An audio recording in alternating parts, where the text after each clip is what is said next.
Hi.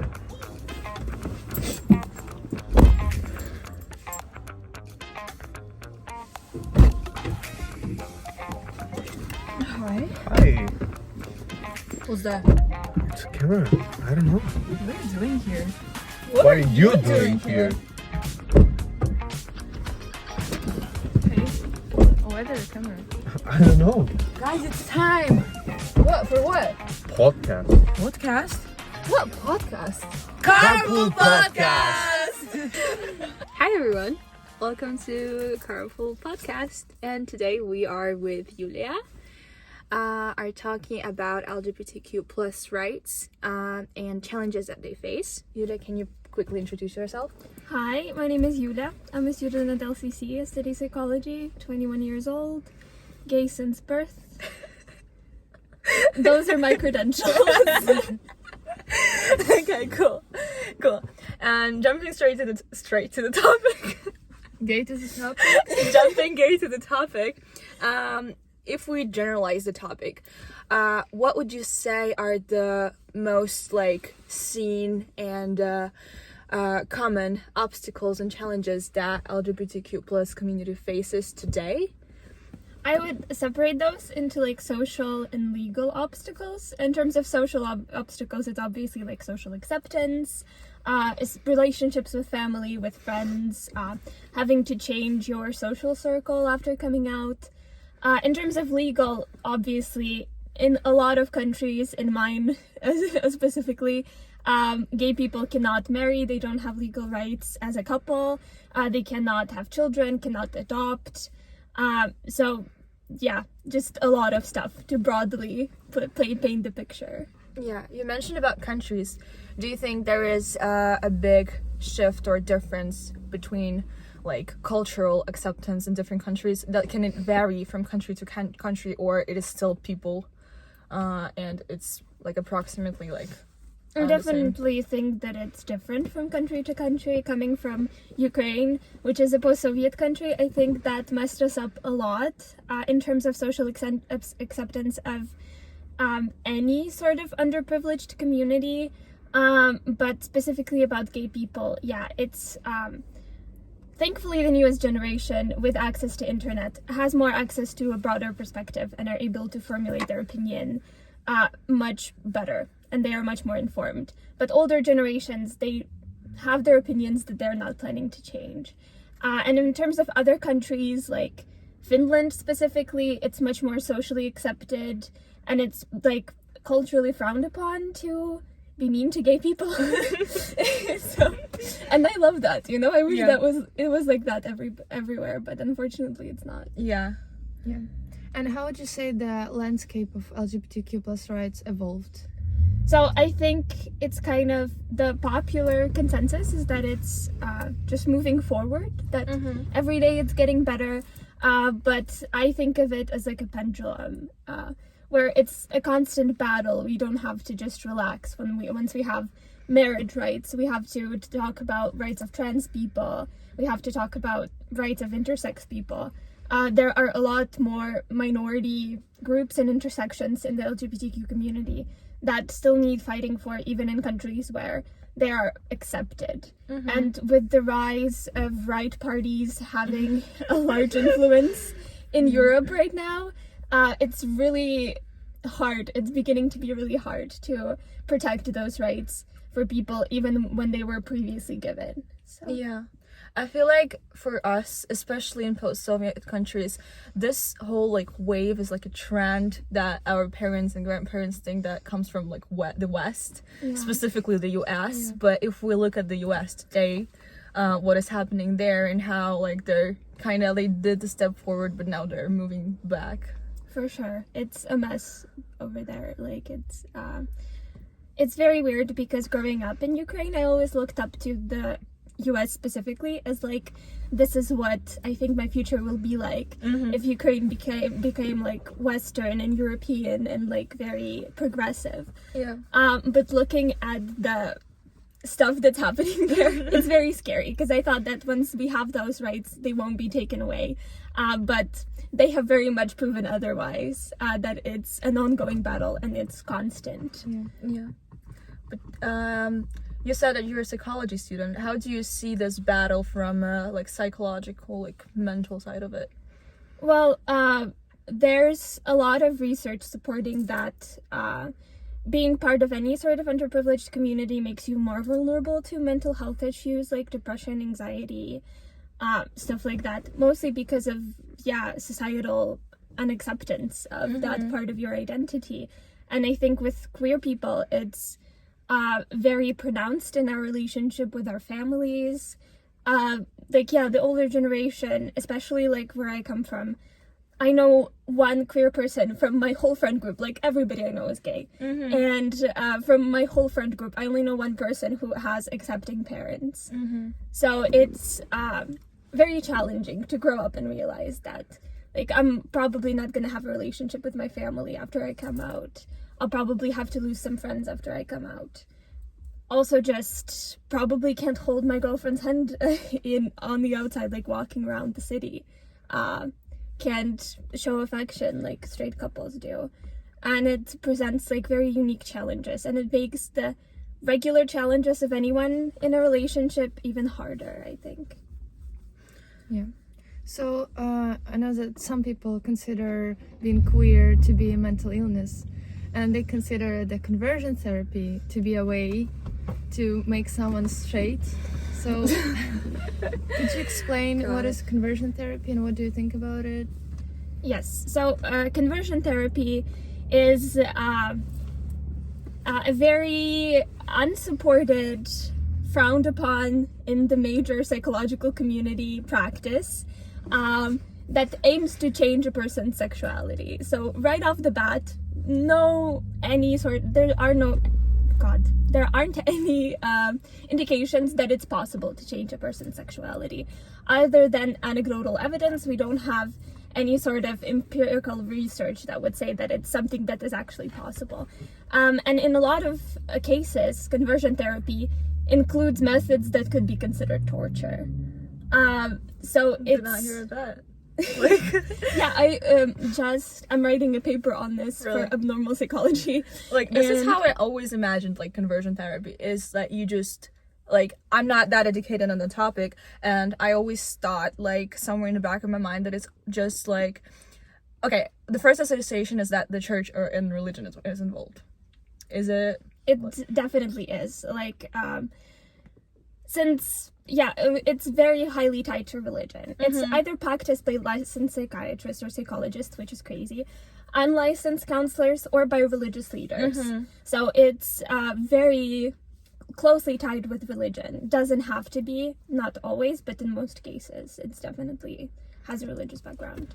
And how, like, can they actually, like, put this idea, is there a goal to put the idea inside a person's head, or like, I don't know, demonize the idea that they're currently living with?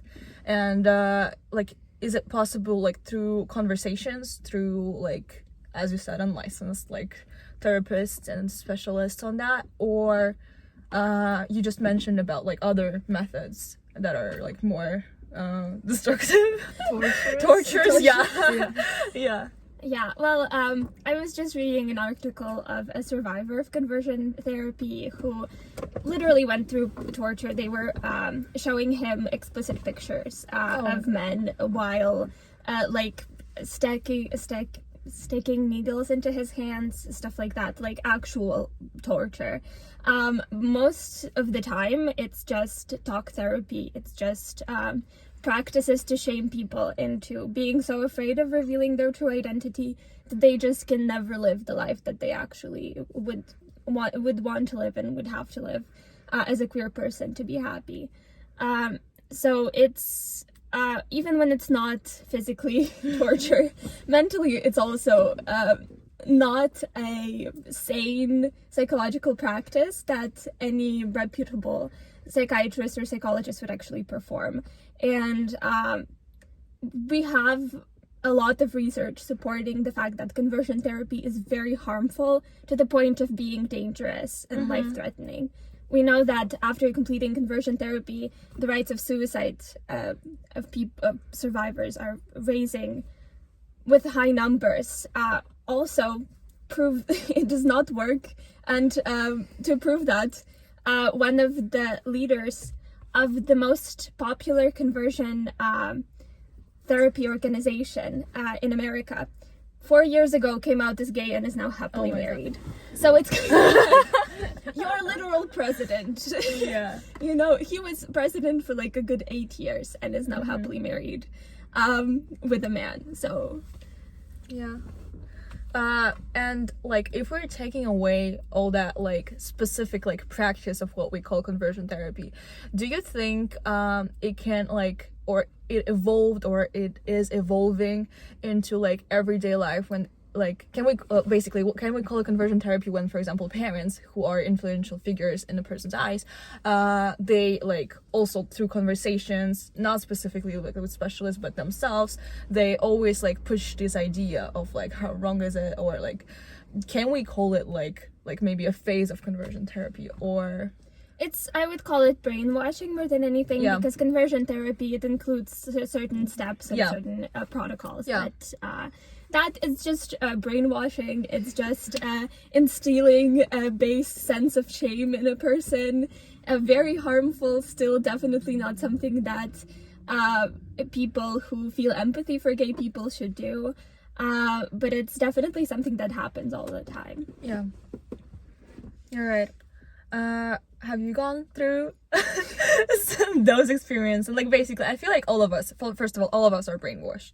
Like all of us, like even like the fact that it takes people like longer to like realize or come out or accept it, it is like a sign that we are brainwashed already, because there is those like barriers that we have to overcome, and like it's step by step until like if like the person can actually like accept it at the end of the day, but there's like so many people who are not like, and they get stuck on like on one of those barriers that were set up in their head. How does this journey looks for you? So I come from a very religious family, and my family is part of a church in our neighborhood. Like the church building is literally outside of our windows, and I would be a very active participant. I went to Sunday school, I went to church choir, I was in church choir for 10 years. I realized that I liked women when I was 14, around that time, and from when I was 14 to when I was 17, I identified as bisexual. And I think it's a big part of the lesbian experience that nobody talks about, is the fact that it's easier to accept that you like women than it is to accept that you have no interest in men. Because it is such an integral part of how society views women, is through the eyes of men, and realizing that you don't have that security blanket of being able to still have a normal life by societal standards, a life without that type of discrimination, I think is what hits the hardest, and why it took me so long to realize that I'm not actually interested in men at all. But yes, I left the church also due to their very aggressive rhetoric in terms of how they view gay people. Thankfully, I think at a young age, I was able to find online resources that helped me not fall into that trap and actually start feeling a lot of shame about it. I think there is an underlying feeling in every single LGBTQ plus person that exists out there, where because such a big part of the population thinks that who you are is wrong, there's practically no way to not feel shame about that somewhere deep inside. But I think it's something that everybody should work on, and yeah. You said that you went through the, as I call it, I have a lot of friends who did that and like who experienced that as well, with the whole bisexual phase, when you're not yet ready to like to take up this, like, as it sounds, big label, which is like actually not. Yeah. But it sounds like more like serious, it sounds more like threatening in a way to like your identity, or the identity that you had for like basically all your life. And also like kind of like identifying as bisexual is like commonly like accepted as there is still hope, you know. Yes. That one day you will find a husband and like you'll understand that all of that was just like a phase. Yeah. Not to say that bisexuality is not valid, Yeah, it or is. that bisexuals are not as big of a part of the LGBT community as 100%. Other queer people are. But yes, it felt like a security blanket in a way. And yeah, I just think it's harder to realize and pinpoint what attraction is when you're viewing attraction through a heteronormative lens and through the lens that was presented to you for your whole life, because I think the way that queer people feel attraction is also very different. And the way that we express attraction is also very different. So it's kind of just a confusing situation that as a young person is very hard to go through. Very confusing, very, just like a mindfuck. Frustrating, Oh, like sorry, terrifying. Yeah, you can. I can? Yeah, you oh, can. Perfect. Yeah, and I also wanted to ask, there is this like concept or idea that is presented by lesbian women that gay men have it easier. Yeah. What do you think about that? I don't like oppression Olympics. I Yeah. don't think that we have to have a competition on who has it harder or easier. Yeah, But is there it's like different. a difference in terms of like social acceptance, or like maybe like finding the community? Because like I feel like your environment kind of like also decides a lot. Yeah, I think that gay men are cooler in like leftist What do you mean? circles. Uh-huh. It's cooler to be a gay man when you're like sassy and stuff. You know, but it's Girly also a very being a girly pop is very cool. But it's also a specific type of gay man. So I think I wouldn't want to be a gay man specifically because I don't think that the culture is very different, and I am much more comfortable with the culture that lesbian women have around them than I am with the culture that gay men have around them. Both of them have their toxic moments. But I would say that in communities of queer women or non-binary people, there's a sense of support and warmness and kindness that I really appreciate, and I think is really important for like little baby queers to find. And it can be life-changing in the way that you think about yourself and your identity. Don't know about what that looks for gay men, but yeah. But I do know that like there is a big like impact on the community that specifically lesbian women brought. Yeah. And because like as I remember, like when I was like a teenager, like a child, I used to like see more. Oh, this is what I wanted to say, that there is more gay men representations. Absolutely, yes. Yeah, when you look at the media, I remember the first like ads, like when they would put LGBTQ plus couple that was specifically gay men, and there was just like more representation in a way. Yeah. So I guess that was like a follow-up to like what we were talking about. It's not like who has it easier, but it's more of like how much representation did we get growing up, and how much like we were exposed to those ideas and those concepts. Because like my first idea of like LGBTQ plus community was gay men. Absolutely, I completely agree. I was obsessed with gay media forever.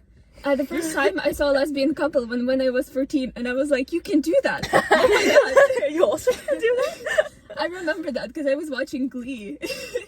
And it's Britney and Santana. Yeah. Which were the gay awakenings of many lesbian friends of mine. Where you're just like, wow, I can do that. But I think the reason why there's so much more gay representation versus lesbian representation, not even talking about non-binary and trans representation, is because the queer community is not immune to patriarchal influences, and being a woman is still one of those kind of categories that make you more discriminated against. So it makes sense in the world that we live in that being a man is easier than being a woman, and that it includes everything. There is also an issue that lesbian women are often being sexualized by straight men. Yes. Have you faced that, encountered that in any way? I don't talk to men, but like honestly, almost never. I have a couple gay friends, gay male friends, and don't speak to men outside of that unless I absolutely have to. So I haven't personally encountered that. Just because whenever anybody tries to speak to me at a bar or something, I just leave. Like I'm not playing that. I don't see anything. I don't see you. I don't hear you. I'm just like, sorry, bye. Not interested. But being in just on the internet, in the landscape, it's very noticeable. It comes back to media, I guess. Yeah. And like again, coming back to first representation of gay men for me was some ads, some like progressive companies like that would just put them in some like promotion. But first representation of like gay / lesbian women, like queer women, was sexualized 100%. That was some like I don't know exactly, but I'm sure that was some TV show when they would just put two girls kissing. Like I mean, blue is the warmest color. There's no chemistry between them. They just have sex the whole movie. Yeah. It's absolutely. And like a lot of celebrities that would just put like, you know, this Ariana Grande's break up with your girlfriend video. Right, and then she kisses the girl, and like I'm like, what was that for? Like what was that for? Like you were singing about it's like representation. It's not queer baiting, it's representation. And this is the representation that lesbian women get. Like so love and appreciate lesbian women. Absolutely. Yes. 100%. Yeah. And okay, we talked a little bit about your personal experience. We talked about mental health and connecting those two things.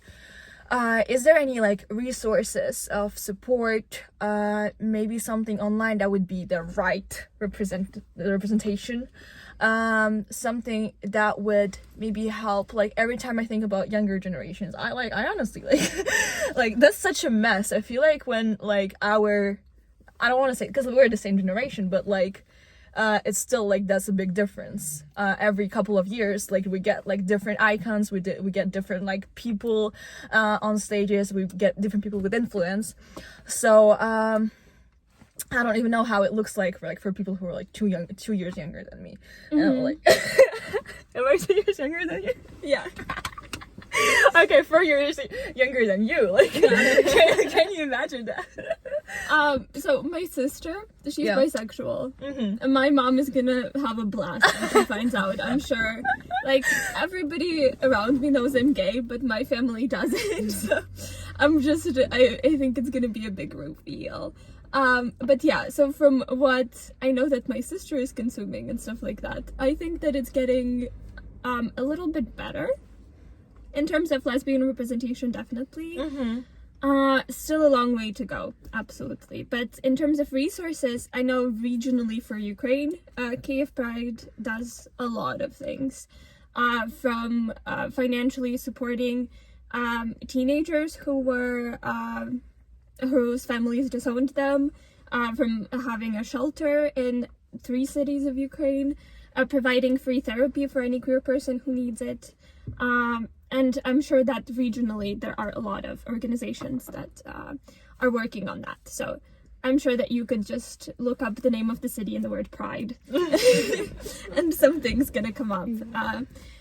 And in terms of online communities, I think it's very important to have queer friends. And if you're not in a place where you can have queer friends in real life, online friends are a very good support system to have. To just realize that there's a world outside of your small town, conservative and homophobic, and from the people who surround you. Yes, I think that those would be the main ones that I can think of right now. But yeah. Thank you. Thank you. Any last words of advice? Words of advice? I don't know. You can dramatically look at the camera. Slay every day. Slay every day. You have to. It's your governmental responsibility. If you don't, they take away your gay card. Like, it's serious. No, you're laughing. You will never get into a gay bar ever again. So you better slay. You better slay. Thank you for coming. Thank you for sharing. That was really fun. That was really interesting. Yeah, thank you for having me. Hopefully you showed like an interesting, different perspective for people who are listening to us, and that was well prepared. That was wonderful, and yeah, thank you. Thank you. We really appreciate you. You're a really good representation. You're amazing. This is what I'm talking about. Yeah. This is the gay community.